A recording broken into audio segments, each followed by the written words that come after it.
Hey you guys, and welcome back to my channel. It's Maria. Today I'm going to be talking about the book Crazy Like Us, The Globalization of the American Psyche by Ethan Waters. I haven't done a review of a book in a long time, but this is going to be more of a discussion. I'm going to be taking apart the book with you, mostly just going to be summarizing it in its parts. I'm hoping that because this book is definitely a little dense, there's a lot of information. If any of you have to read this for school, or you're interested in this book potentially for a school project, but you'd like to know a little bit more about what it actually contains, how it is divided up. I had to read this for my lab back in undergrad. I worked for a lab that focused on schizophrenia, and something that I've always been interested in is global mental health. Now, you might be asking, just like in a general question, why is global mental health important to talk about? What makes it different? What is distinct? I think it's really important to acknowledge that mental health is different across different countries and different cultures.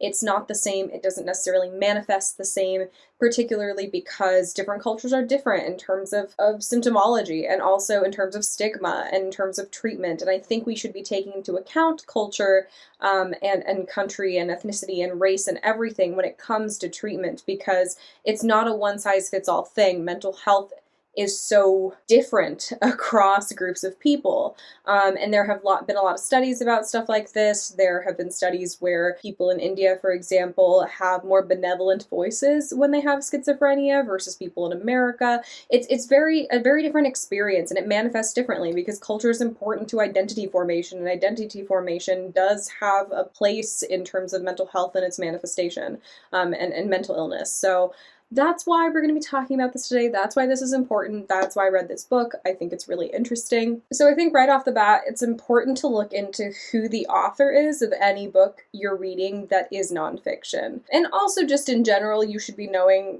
who's writing what books, but especially with nonfiction, when someone is trying to teach you something, you need to know who they are in order to recognize what biases they must have. And so Ethan Waters is a journalist. He wrote for the New York Times and like a lot of other magazines. He has quite a few other books. So, you know, from the journalistic perspective, obviously there's journalistic integrity. I'm not trying to say that he is trying to like sensationalize this, but there is going to be an element of potential over-dramatization of things, maybe overgeneralizations. He's not a healthcare professional. He's not, you know, in the mental health care world, so we have to take that in mind when discussing and thinking about this book. So I have two definitions of globalization here because it's important to understand what that is, and I have one that's general. It's from the SUNY Levin Institute in 2016. The other one is from this book. So the definition from the SUNY Levin Institute is: globalization is a process of interaction and integration among the people, companies, and governments of different nations, a process driven by international trade and investment,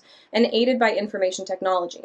This process has effects on the environment, on culture, on political systems, on economic development and prosperity, and on human physical well-being in societies around the world. In Waters' definition, he says, a few mental illnesses identified and popularized in the United States, depression, PTSD, and anorexia among them, now appear to be spreading across cultural boundaries and around the world with the speed of contagious diseases. Indigenous forms of mental illness and healing are being bulldozed by disease categories and treatments made in the USA. So the idea of globalization is just spreading across, you know, country boundaries, across cultures, and, you know, integrating. And Waters is arguing that illnesses popularized in the US are spreading to other countries that otherwise wouldn't have them. Or at least the understanding of those illnesses is spreading in a way that otherwise wouldn't exist. So this book focuses on 4 countries and 4 illnesses. So first we have anorexia in China. The second is PTSD in Sri Lanka.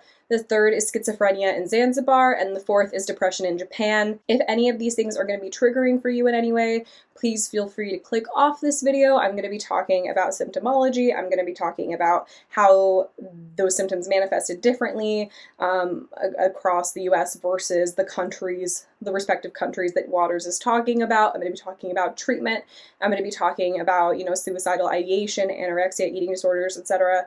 It's definitely going to be some difficult topics. So if this is something that, you know, would be triggering for you, please keep yourself healthy and safe and don't push yourself too hard. If this is not a topic that you can handle listening to right now, that's okay. take care of yourself and take time for yourself and watch your boundaries, essentially. Editing Maria here. I also just wanted to say that I'm going to be going through some of the DSM criterion, but I'm not doing that in the most comprehensive way, obviously, because I'm trying to summarize this, and often there are a lot of criteria for these different mental illnesses that I'm going to be talking about. So I will also be linking comprehensive symptomology criterion from the DSM if you guys are interested in looking into that. But I just didn't want anyone to come to this and see me saying a few of the symptoms and thinking that that was what depression was or that was what PTSD was entirely. But yeah, so just wanted to say that. Enjoy the rest of the video. So first we're going to talk about anorexia in China. So first, Waters meets with Dr. Xing Li, who is a psychiatrist and researcher at the Chinese University of Hong Kong, and he worked at the Prince of Wales Hospital, where he did most of his research on anorexia in China. So this is when we start talking about anorexia in China pre-Western influence. He gets some of this from Dr. Xing Li and some from his own research, but their argument is that there were few cases and little awareness in the general population before the 1990s. And their other argument is that it's physical issues that indicated signs of distress. So the way anorexia was manifesting in people in China was through physical distress, not necessarily emotional distress. So they talk about this case study of this woman named Zhao, who's a 31-year-old saleswoman, and she's the youngest of 3 living children. Her symptoms started when her boyfriend emigrated to England. She complained of pain and discomfort in her abdomen, and during this time, she became increasingly socially withdrawn and left her job.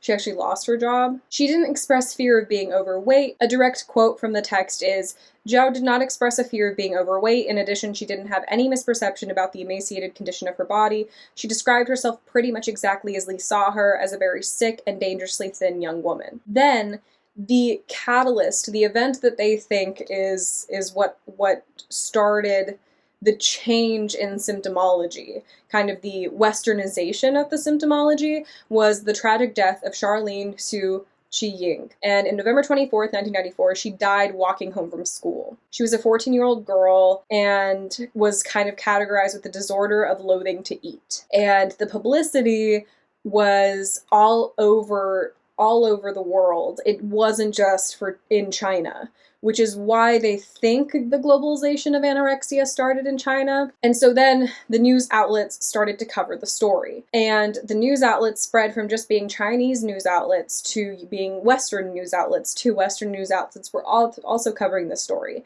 And the titles were as follows: Schoolgirl falls on the ground dead, anorexia made her skin and bones. Girl who died in street was a walking skeleton. Schoolgirl falls dead on street, thinner than a yellow flower. And they began referencing the DSM and Western researchers. So I think we should talk about what are some of the DSM-5 qualifications for anorexia. Obviously, I definitely recommend going online, looking up the DSM-5.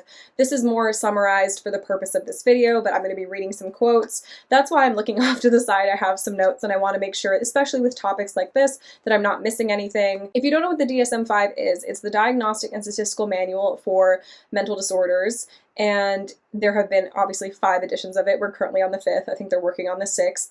And yeah, it's just what mental health care professionals use to diagnose people with different mental illnesses. So you have to meet certain qualifications. Oftentimes they'll list some symptoms and say you have to be like 4 of the 5. They have to cause you significant distress. There's lots of qualifications. It's very complicated, and there's a lot of criticism about whether or not it's actually effective or if we should completely do away with it. There's also the ICD, which is the International Classification of Disorders, but we don't use that in the US. That's used more globally. So back to anorexia specifically, here are some of the qualifications that I've kind of bullet pointed for you here. So persistent restriction of energy intake leading to significantly low body weight in context of what is minimally expected for age, sex, developmental trajectory, and physical health. Either an intense fear of gaining weight or of becoming fat, or persistent behavior that interferes with weight gain, even though there's a significantly low weight, and disturbance in the way one's body weight or shape is experienced, undue influence of body shape and weight on self-evaluation, or persistent lack of recognition of the seriousness of current low body weight. The effects of Western influence that Waters argues were that that Chinese women in particular adopted a Western obsession with slender bodies, how we view our bodies, plus society's ideal body image. They developed a refusal to eat because they had a fear of fatness, no longer somatic nerve nervous system issues. Like I said, a lot of people before argued that people were just experiencing stomach pain and they were saying, I don't want to eat because I have stomach pain. And that's how anorexia was manifesting, versus now it's an actual fear of being overweight and being fat. So he also argues that the Western influence not only wiped out local variations, but spread these illnesses, made them more rampant throughout China, and also shaped the way they manifested. It changed the literal symptomology. So yeah, he talks about how anorexia and bulimia spiked in the last 15 years, and a direct quote from the text is, the DSM and Western categories for disease have gained such dominance. In the process, microcultures that shape the illness experiences of individual patients are being discarded. I'm going to talk more about my criticisms of things he says, although I do agree with some of it, but obviously I think whenever we read a text like this, you know, you should be thinking about what are the possible biases, what are the possible overgeneralizations, exaggerations, things like that. So I will be saving that for more the end of the video because I won't be going too into them, but I do want to mention some brief things. This is more of a discussion of the book as opposed to a criticism of it, but I definitely think that there are some things that are overgeneralized and underestimate culture in general. Next, Waters talks about PTSD in Sri Lanka. He talks to Dr. Gayatri Fernando, who is a professor and researcher at Cal State LA.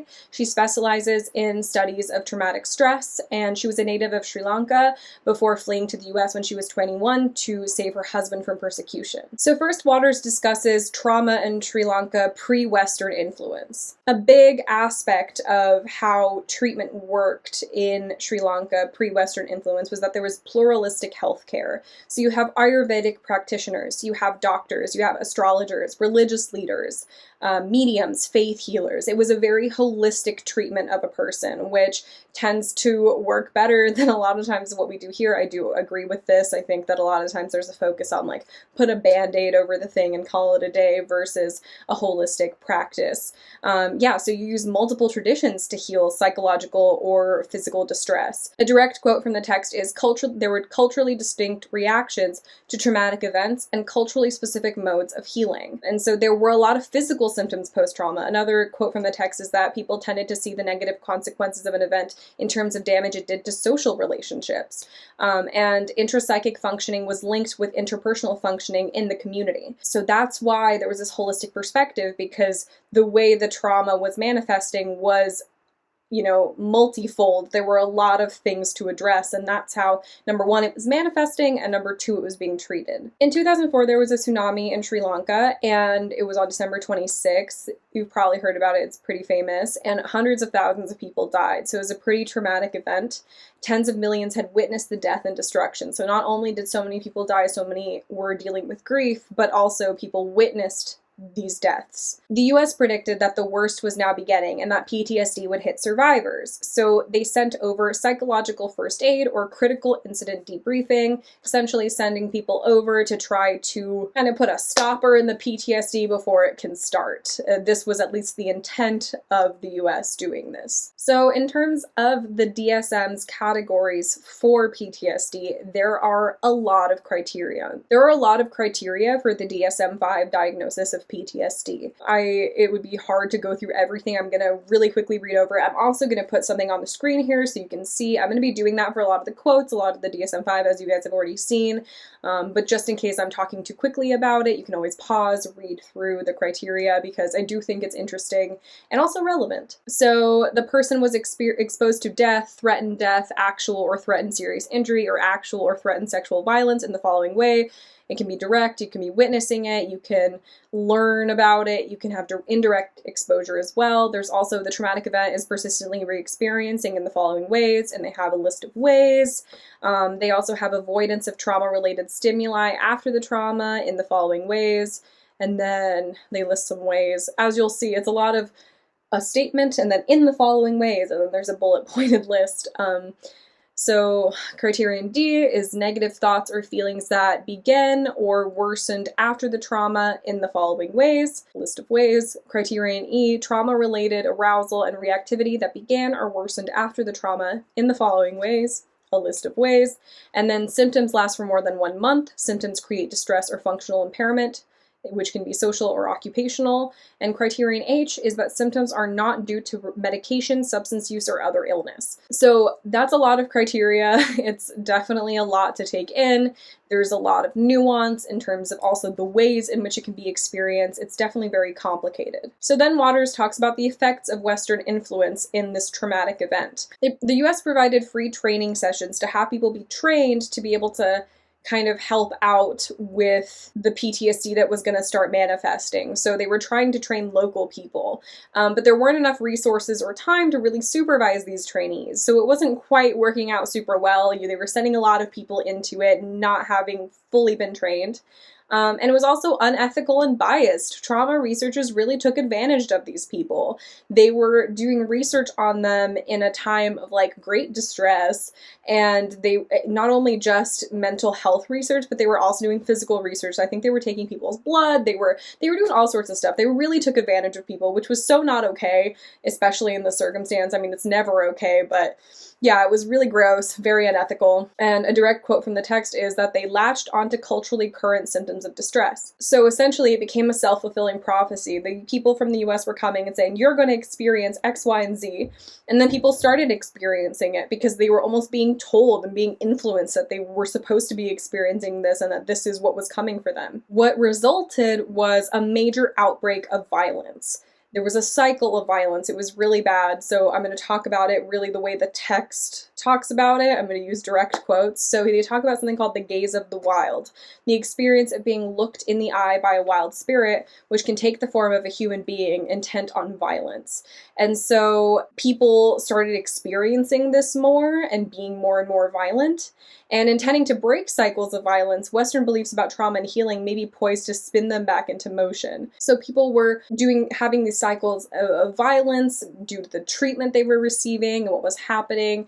And obviously the Western people weren't understanding where people were coming from, and it was a whole bad cycle of violence and bad times. Next, Waters looks at schizophrenia in Zanzibar. He talks to Dr. Julie Magruder, who retired from teaching at the University of Puget Sound and has a PhD in anthropology.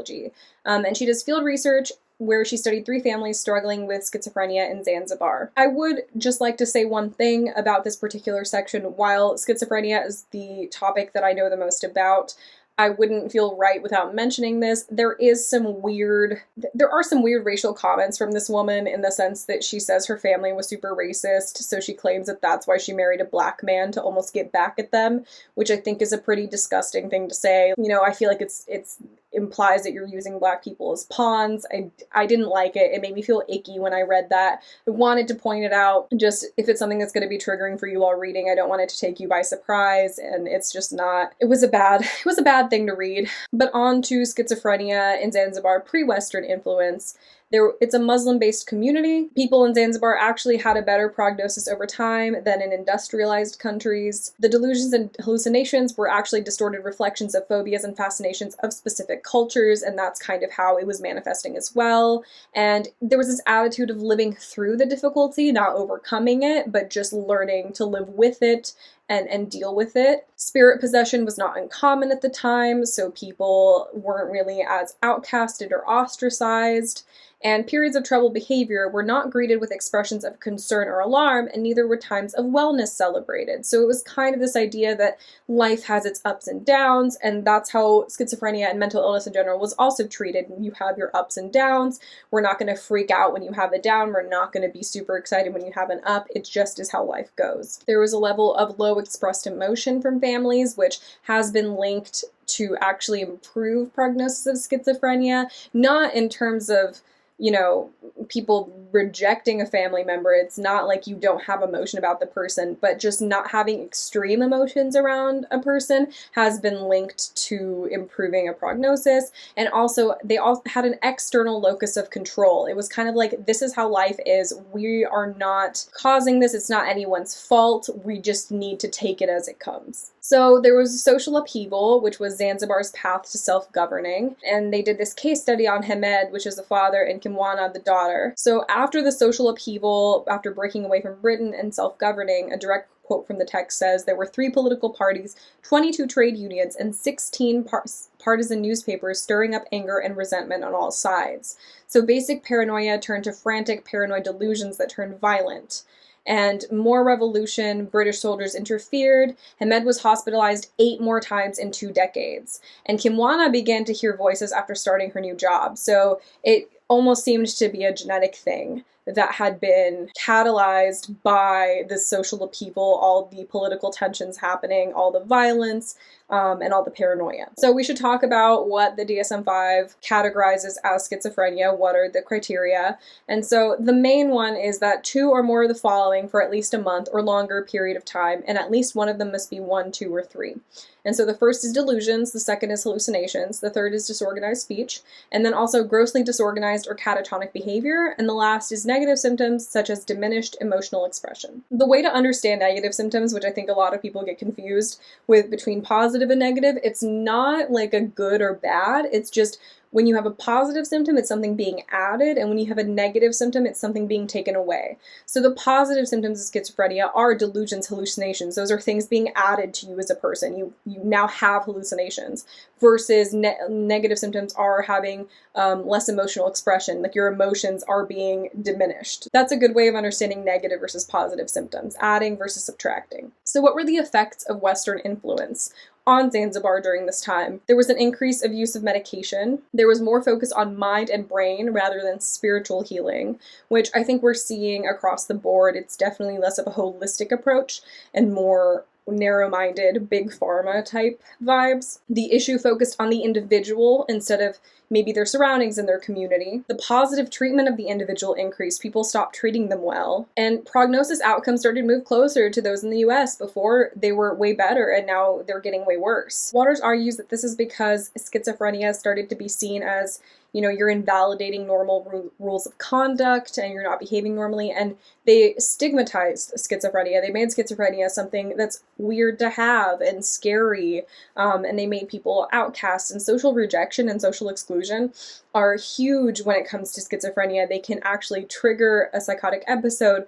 They worsen the condition of schizophrenia. It can definitely be a really bad recurring cycle, so definitely made it worse in theory. And lastly, we've hit depression in Japan. So Waters talks to Dr. Lawrence Kermayer, professor and researcher at McGill University in Montreal, focuses on social and transcultural psychiatry, and he consulted with pharmaceutical giant GlaxoSmithKline to create a market for their antidepressant pill Paxil in Japan. So I'm going to be talking about depression in Japan pre-Western influence using a lot of Japanese words. I have looked up how to pronounce these, but I'm gonna do my best. So if you find me pronouncing these incorrectly, please let me know down below, because I'm always looking to improve and I do want to be pronouncing these things correctly. I think language is a super important way of understanding mental health across cultures and different countries. The way people describe mental health and mental illness can really show you what the attitude of a community is towards mental health in general. So that's why this section focuses a lot on that. First, there's Yojo,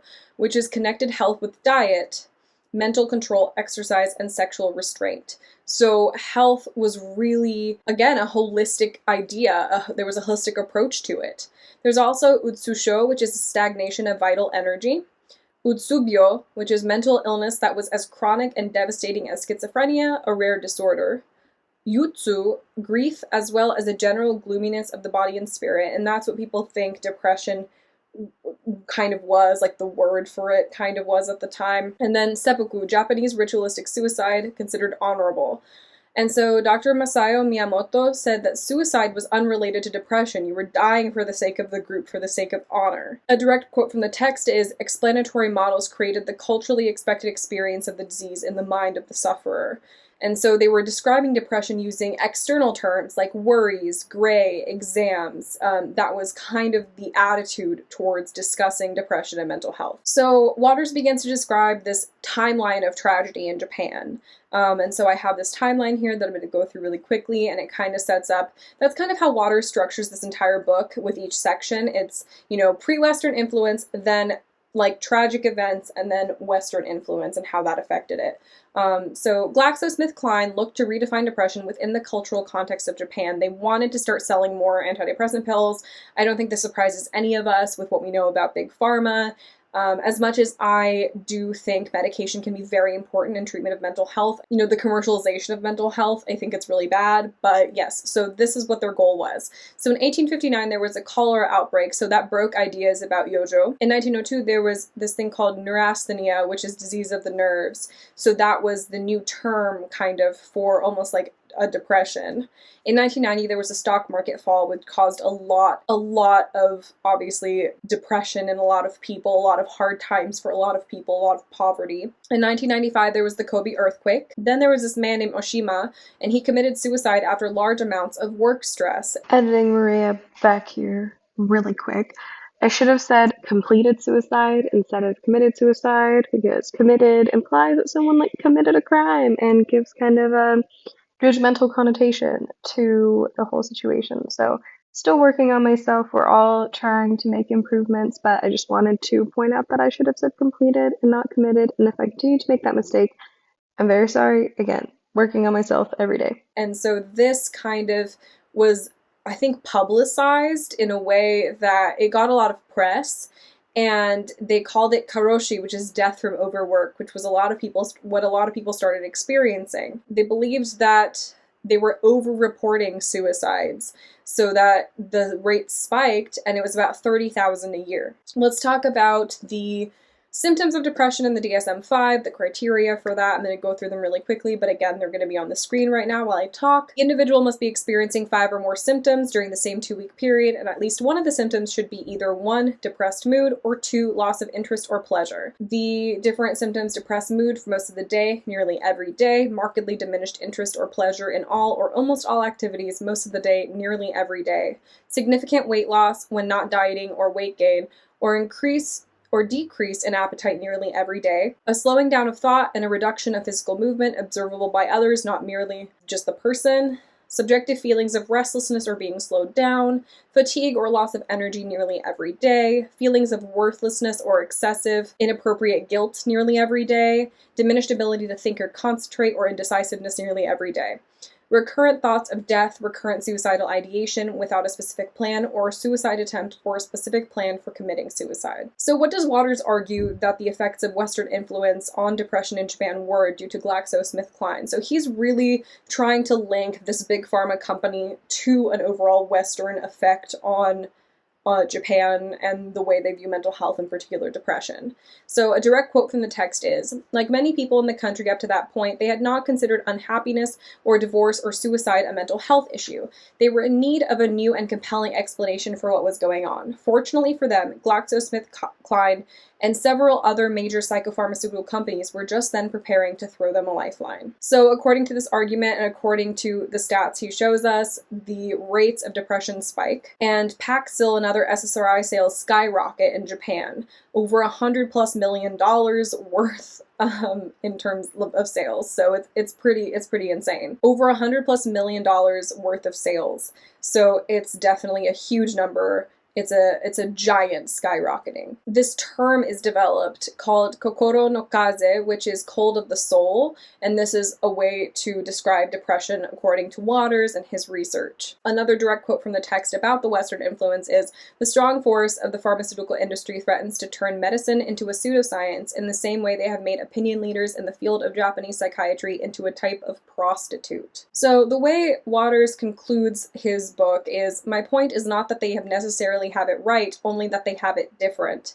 And given the level of contentment and psychological health or cultural beliefs about the mind have brought us, perhaps it's time we rethink our generosity." So now that we've gone through the bulk of the book, the main meat of it, I do want to talk about a few criticisms I have, just a few things to keep in mind in terms of biases. Some people have argued that Waters overstates the importance of the DSM in other countries, especially since the ICD is more commonly used in other countries. I can't argue for which country uses what.